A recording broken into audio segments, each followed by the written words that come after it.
The huge car showroom sparkled with lights. There were billboards and banners everywhere, encouraging visitors to buy a new car. Eliza timidly entered the building, and walking through the lobby, filled with new sparkling cars, she approached the reception desk. Behind the desk, a young woman was looking in the mirror and painted her lips. Eliza coughed softly. The administrator squinted her eyes unhappily. "What do you want?" she asked rudely. "I'm here to... I was sent for an internship from the head office. Here are my papers," mumbled Eliza, embarrassed, and held out prepared papers. "Brandon, take the new girl," shouted the administrator to someone in the hall, while continuing her lipstick, as if perfectly outlining the curve of her lips was more important to her than everything happening around her. A dapperly dressed young man walked lazily toward the reception desk. He said hello and gave Eliza an appraising look. "I'm Brandon, senior manager. Are you joining us for an internship?" Eliza nodded, and Brandon told her to follow him, while he would be showing her around. He led her into the depths of the car dealership, past the managers sitting on the couch, looking intently at their phone screens. Eliza looked around the showroom and saw several confused visitors standing by the cars and needing help. "Why doesn't anyone approach the customers?" she asked. "They seem to need help." "Oh, come on," waved Brandon. "Are they real buyers? No, people like that don't buy. They just walk around all day looking at the cars, asking thousands of questions and distracting us. And then they leave without buying anything." "Distract you from what?" didn't understand Eliza. Brandon got angry. "Oh, if you're the smartest one here, then go and start working. You'll learn in the process." Eliza immediately approached the man examining the inexpensive SUV. As they talked, the girl expertly explained the advantages and disadvantages of the car. At the same time, she suggested a higher class car, and finally the man made up his mind and went over to the purchase of the car he liked. The managers watched the intern's first sale with amazement. "You've got it! Well done," whistled Brandon. "Congratulations! A minor client, but at least something." The girl stood silent. Suddenly, a solid man who smelled like a lot of money entered the hall. All the managers, including Brandon, rushed to the potential customer, vying with one another to oblige him. A man wrinkled his nose in displeasure and passed all the cars, examining the exhibited items disapprovingly. At last he silently shook his head and left the showroom. The managers scattered, frustrated around the hall, still ignoring the other buyers, who were more modestly dressed. Only one young man worked with them, answering questions and offering options. Most of the clients were leaving, promising to think about the purchase. But the guy wasn't discouraged and continued to do his job. Eliza asked Brandon who he was. "Shawn, the new guy. It's like he's got an all in one place, always running around, making it look like he needs more work than anyone else." Suddenly, an elderly, modestly dressed woman entered the showroom. She was looking around, squinting for someone to help her. When she saw the girl at the receptionist's desk, she approached her with hope and asked for help. "What do you need? Do you want me to call you an ambulance?" laughed the administrator contemptuously. "No, thank God, I feel fine. I want to buy a car." The surprised girl shouted to the managers, "Guys, we have a new customer here." They laughed in turn and started making jokes towards the bewildered elderly woman. Shawn, who heard these obscene jokes, became angry. "Aren't you ashamed of yourselves? She is an aged person. At least have some respect for her grey hair. Don't you have grandmothers yourself?" "How kind and noble you are," said Brandon with a sneer. "She reeks of a village and a small pension. If you need it, then go yourself. It's a waste of time." Shawn only shook his head reproachfully and hurried to the elderly woman who, without getting any help, had already managed to get out of the car dealership. She tiredly sat down on a bench nearby, where Shawn and Eliza finally approached her. "Are you feeling unwell?" inquired Shawn sympathetically. "Oh dear, I am so old that I rarely feel well now, so please don't worry," smiled the elderly woman. "And why did you come to us?" inquired Eliza. The woman sighed heavily and began her story. Mrs. Hudson lost her only son because of a stupid quarrel. He had gone to work in the north, and from his rare phone calls, she knew that her son lived with a woman and had a son. Relationships warmed a little over time, and the son even promised to bring his family over soon and introduce them to his mother. But it wasn't meant to be.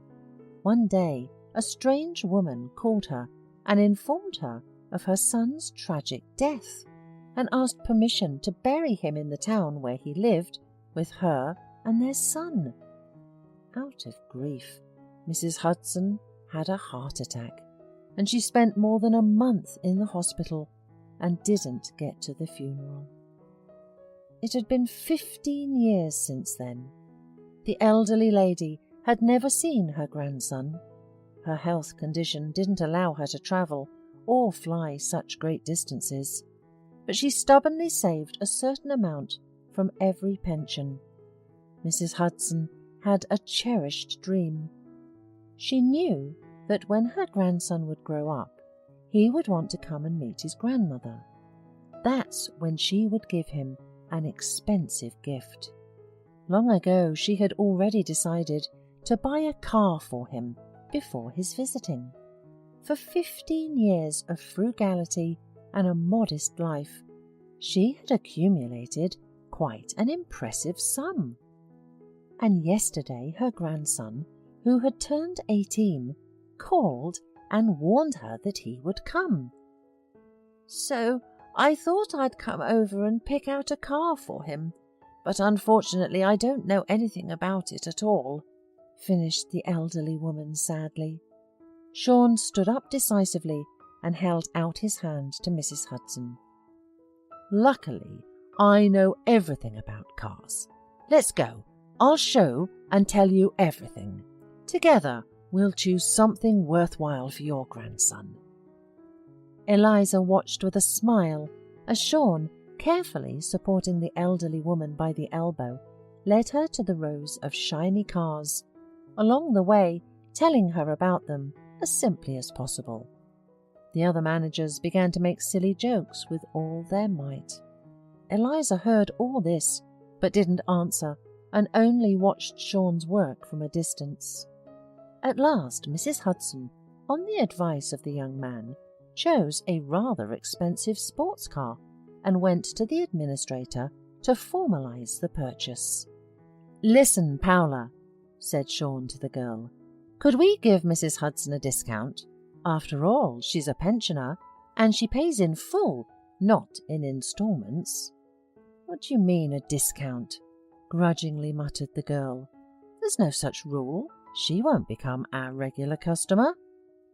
The elderly woman confirmed frustratedly that of course not, because she had been saving up for this car for 15 years and was not going to buy one more. Then Eliza offered to call the owner and ask her if she would accept it. "Are you out of your mind?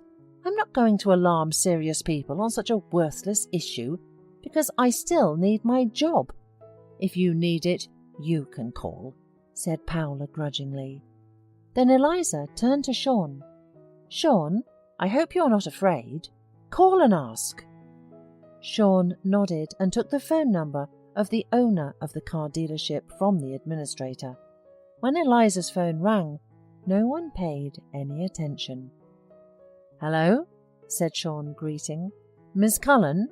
This is the manager, Shawn, from the car dealership. There's such a problem." "Yes, Shawn, I know what your problem is." All the managers looked dumbfounded at the intern, who answered Shawn on the phone. "Paula, immediately arrange a 15% discount for Mrs. Hudson, and from tomorrow, you're fired." Then she turned to the shocked managers, led by Brandon. "To you, my dear employees, I declare a reprimand with a note in your personal file and deprive you of a bonus. This is the last warning. I do not need such lazy and arrogant employees like you, so I am giving you one last chance. Shawn, thank you for your excellent work. You are a kind, sensitive and caring person and professional. Starting today, you are appointed senior manager. Do you agree?" Shawn nodded in amazement. Mrs. Hudson thanked Eliza with a smile and congratulated Shawn. A year had passed since that memorable day. Eliza visited her salon frequently, no longer hiding. Shawn organized the work of the managers perfectly, and the car dealership began to bring in more profit. Together with Eliza, he often stayed in private, discussing all the new suggestions for improving the quality of the car sales.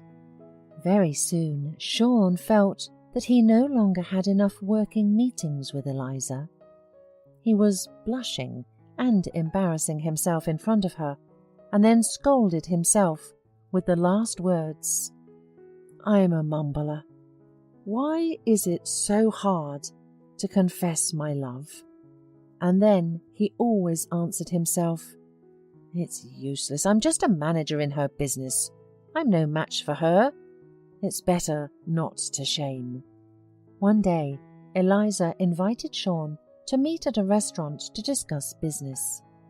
At the appointed time, Shawn was already waiting for her, and suddenly he decided that he should either confess today or forget about her forever. Eliza looked as simple and elegant as ever, and that only emphasized her beauty. "Shawn, I am very pleased with your work and have decided to appoint you as the director of the car dealership. Do you accept my offer?" Eliza expected joy, a satisfied look, whatever else, but what followed? "I am sorry, Eliza, I have to decline. I want you to sign my letter of resignation." "But why?" said Eliza in amazement. "What happened, Shawn? Have I offended you in some way?" With burning eyes, the man uttered in a voice torn with excitement, "Eliza, I can no longer keep my feelings inside. I love you. I fell in love from the first time I met you, when I thought you had come for an internship." Eliza slowly blurted out a smile. "Oh, is that a problem? I've been waiting 6 months for you to confess, and it was inconvenient to encourage you. You're too slow at expressing your feelings, Shawn." The young man looked at Eliza confusedly. "So you're not turning me down?" "Of course not. More to say, I have feelings for you too. But it's embarrassing for a girl to be the first to talk about her feelings." "Well, then I'm quitting all the more," said Shawn firmly and resolutely. "You're the boss. I'm the hired help. It's a mesalliance. I must first earn my name and fortune